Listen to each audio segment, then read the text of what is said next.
In this video, we'll show you how to replace the bump knob and spool cover on your GREENWORKS bump feed trimmer head. This guide can be followed for all battery-operated and corded models featuring this bump head assembly. Be advised, your unit may look slightly different. However, these instructions still apply.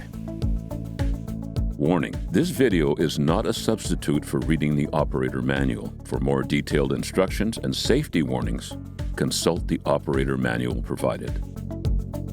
Before performing maintenance, the power source must be disconnected. Let's get started.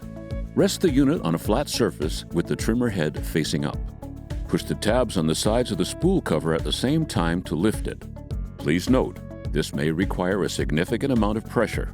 If the spool cover is damaged, discard it. Take out the spool. While holding the bump knob, firmly pull it straight out or use a flat head screwdriver to gently pry it out as shown. Align the tabs on the bump knob with the slits on the trimmer head base. Install the replacement bump knob by pushing it firmly into place until it clicks.